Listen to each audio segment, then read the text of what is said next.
ಎಲ್ಲರಿಗೂ ನಮಸ್ಕಾರ. ATV Karnataka YouTube ಚಾನಲ್ಗೆ ತಮಗೆಲ್ಲರಿಗೂ ಕೂಡ ಪ್ರೀತಿಯ ಸ್ವಾಗತ.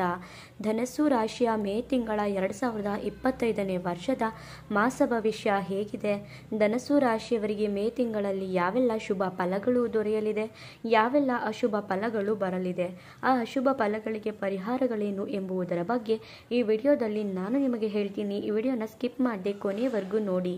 ಹಾಗೇನೆ ಧನಸ್ಸು ರಾಶಿಯವರಿಗೆ ಈ ತಿಂಗಳಲ್ಲಿ ಈ ಘಟನೆಗಳು, ಈ ವಿಷಯಗಳು ನಡೆಯುತ್ತೆ. ಹಾಗಾದ್ರೆ ಆ ವಿಷಯಗಳೇನು ಎಂಬುದರ ಬಗ್ಗೆ ಚರ್ಚೆ ಮಾಡೋಣ.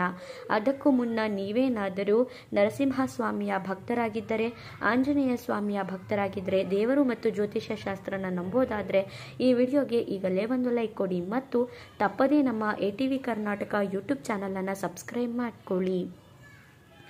ಧನಸ್ಸು ರಾಶಿಯ ಮೇ ತಿಂಗಳ 2025ನೇ ವರ್ಷದ ಮಾಸ ಭವಿಷ್ಯದಲ್ಲಿ ಶುಭ ಫಲಗಳ ಬಗ್ಗೆ ಚರ್ಚೆ ಮಾಡೋಣ.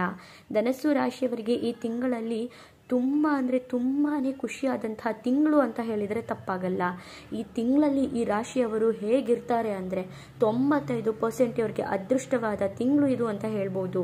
ಹಾಗೆಯೇ ಯಾವುದೇ ರೀತಿಯಾದಂತಹ ಸಾಕಷ್ಟು ಸಮಸ್ಯೆ ಅನ್ನೋದೇ ರಾಶಿಯವರಿಗೆ ಈ ತಿಂಗಳಲ್ಲಿ ಬರಲ್ಲ. ಹಾಗಾದರೆ ಏನು ಅಂತ ನೋಡೋಣ ಬನ್ನಿ.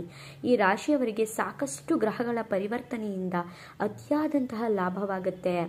ಸಾಕಷ್ಟು ಗ್ರಹಗಳು ಧನಸ್ಸು ರಾಶಿಗೆ ಒಳಿತನ್ನು ಮಾಡ್ತಿರೋದ್ರಿಂದ ಇವರು ತುಂಬಾನೇ ಅದೃಷ್ಟದಾಯಕವಾದಂತಹ ಮಾಸನ ಈ ತಿಂಗಳಲ್ಲಿ ಕಾಣ್ತಾರೆ. ತುಂಬ ಲಾಭ ಅನ್ನೋದನ್ನು ಕೂಡ ಈ ತಿಂಗಳಲ್ಲಿ ನೀವು ಕಾಣ್ತೀರಾ. ಇನ್ನು ಸೂರ್ಯಗ್ರಹ ಭಾಗ್ಯಾಧಿಪತಿಯಾಗಿರೋದ್ರಿಂದ ಒಳ್ಳೆಯ ಉದ್ಯೋಗ ಅನ್ನೋದು ಕೂಡ ಸಿಗುತ್ತೆ. ಧನಸ್ಸು ರಾಶಿಯವರೇನಾದರೂ ಉದ್ಯೋಗದ ಪ್ರಯತ್ನದಲ್ಲಿದ್ದರೆ, ಹೊಸ ಉದ್ಯೋಗನ ನೀವು ಹುಡುಕ್ತಿದ್ರೆ, ವಿದ್ಯಾಭ್ಯಾಸ ಮುಗಿಸಿ ಮನೇಲೇ ಇರ್ತಾರಲ್ಲ ಅಂಥವ್ರೇ ಆಗಿರಬಹುದು, ಯಾರೇ ಆಗಿರಬಹುದು, ಒಳ್ಳೆ ಕೆಲಸ ಸಿಗ್ಲಪ್ಪ ಅಂತ ಯೋಚನೆ ಮಾಡ್ತಿದ್ರೆ ಈ ತಿಂಗಳಲ್ಲಿ ನೀವು ಸ್ವಲ್ಪ ಪ್ರಯತ್ನ ಪಟ್ಟರೆ ಸಾಕು, ಅತಿಯಾದ ಉತ್ತಮವಾದಂತಹ ಉದ್ಯೋಗ ಅನ್ನೋದು ಸಿಗುತ್ತೆ. ಸೂರ್ಯ ಹೇಗೆ ಪ್ರಜ್ವಲಿಸ್ತಾರೋ ಅದೇ ರೀತಿಯಾಗಿ ನಿಮಗೆ ಒಳ್ಳೆಯ ಉದ್ಯೋಗ ಅನ್ನೋದು ಕೂಡ ಸಿಗುತ್ತೆ. ಆ ಉದ್ಯೋಗದಲ್ಲಿ ಒಳ್ಳೆಯ ಸ್ಯಾಲ್ರಿ ಕೂಡ ಇರುತ್ತೆ.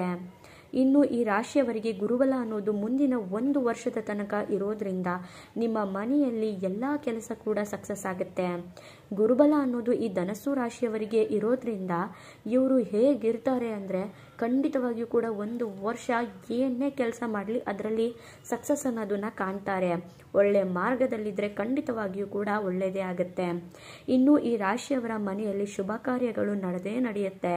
ಶುಭ ಕಾರ್ಯಗಳು ನಡೆಯೋದ್ರಿಂದ ನಿಮ್ಮ ಕುಟುಂಬದಲ್ಲಿ ನೆಮ್ಮದಿ ಅನ್ನೋದು ಇರುತ್ತೆ.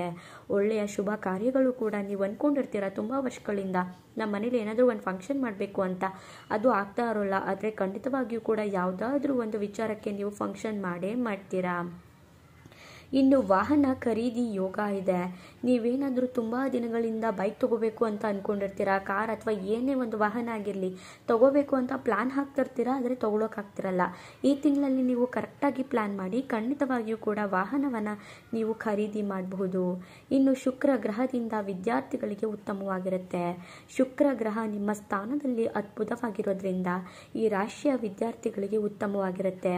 ವಿದ್ಯಾರ್ಥಿಗಳ ವಿದ್ಯಾಭ್ಯಾಸದಲ್ಲಿ ನೀವು ಎತ್ತರದ ಮಟ್ಟಕ್ಕೆ ಹೋಗ್ತೀರಾ. ಉತ್ತಮವಾದಂತಹ ಅಂಕಗಳನ್ನ ನೀವು ಗಳಿಸ್ಕೊಳ್ತೀರಾ. ಹಾಗೆಯೇ ಉತ್ತಮವಾದಂತಹ ಕೆಲಸ ಅನ್ನೋದನ್ನು ಕೂಡ ವಿದ್ಯಾರ್ಥಿಗಳು ನೀವು ಪಡ್ಕೋಬಹುದಾಗಿದೆ. ಜೊತೆಗೆ ವಿದ್ಯಾರ್ಥಿಗಳಿಗೆ ಉತ್ತಮವಾದಂತಹ ಅವಕಾಶಗಳು ಕೂಡ ಒದಗಿ ಬರುತ್ತೆ. ಹೇಗಿರುತ್ತೆ ಅಂದರೆ, ಇವಾಗ ನೀವು ಏನೋ ಒಂದು ಓದ್ತಿರ್ತೀರಾ, ಮಧ್ಯದಲ್ಲೇ ನಿಮಗೆ ಜಾಬ್ ಆಫರ್ಸ್ ಬರ್ಬೋದು. ಈ ರೀತಿಯಾಗಿ ಉತ್ತಮವಾದಂತಹ ಅವಕಾಶ ಬರುತ್ತೆ. ನೀವು ಕರೆಕ್ಟಾಗಿ ಯೂಸ್ ಮಾಡ್ಕೊಳ್ಳಿ, ಖಂಡಿತವಾಗಿಯೂ ಕೂಡ ಒಳಿತಾಗುತ್ತೆ. ಜೊತೆಗೆ ವಿದ್ಯಾಭ್ಯಾಸದ ಪರವಾಗಿ ವಿದೇಶ ಪ್ರಯಾಣದ ಯೋಗ ಕೂಡ ಈ ರಾಶಿಯವರಿಗೆ ಇರುತ್ತೆ.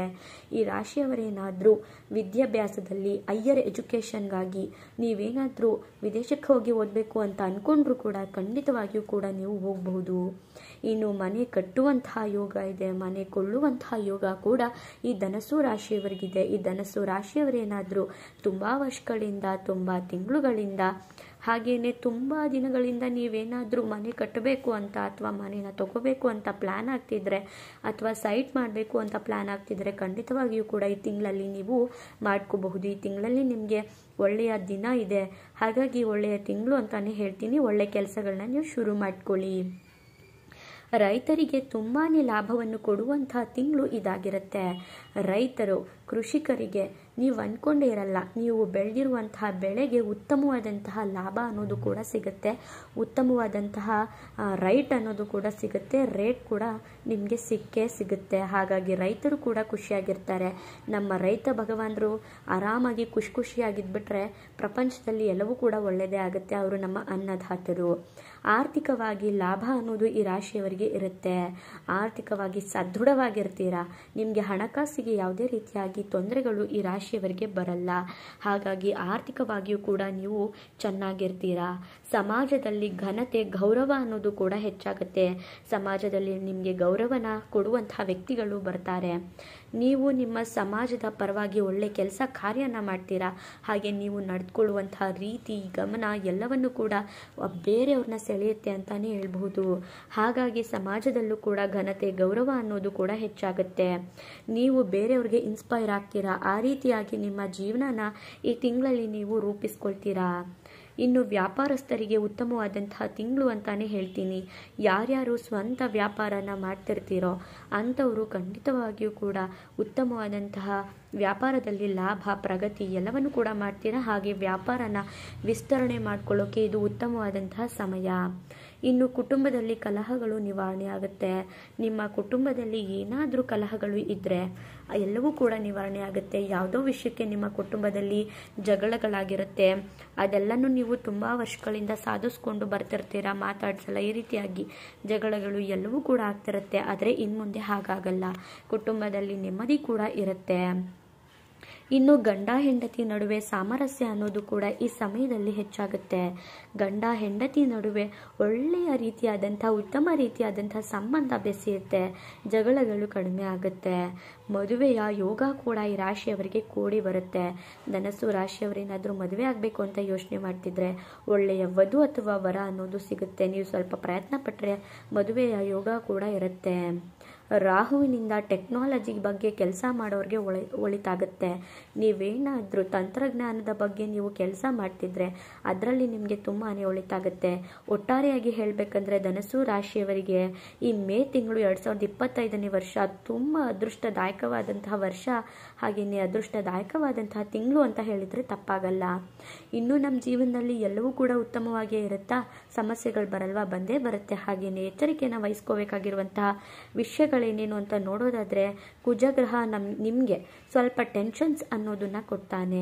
ಹಾಗೆಯೇ ನೀವು ಯಾರಿಗಾದ್ರೂ ಸಾಲ ಕೊಡಬೇಕಾದ್ರೆ ಯೋಚನೆ ಮಾಡಿ ಕೊಡಿ, ಯಾಕಂದರೆ ಸಾಲ ವಾಪಸ್ ಬರಲ್ಲ. ಇನ್ನು ಷೇರು ಮಾರುಕಟ್ಟೆಯಲ್ಲಿ ಇನ್ವೆಸ್ಟ್ ಮಾಡ್ತಿದ್ರೆ ನೀವು ಹುಷಾರಾಗಿ ಇನ್ವೆಸ್ಟ್ ಮಾಡಬೇಕಾಗುತ್ತೆ. ಮಕ್ಕಳ ಬಗ್ಗೆ ಎಚ್ಚರನ ನೀವು ಇರಿಸ್ಕೋಬೇಕಾಗುತ್ತೆ. ಆರೋಗ್ಯದಲ್ಲಿ ಸ್ವಲ್ಪ ಮಟ್ಟಿನ ತೊಂದರೆಗಳು ಬರಬಹುದು, ಎಚ್ಚರಿಕೆ. ಇನ್ನು ಕೇತುವಿನಿಂದ ತಂದೆಯ ಆರೋಗ್ಯದಲ್ಲೂ ಕೂಡ ತೊಂದರೆ ಬರಬಹುದು.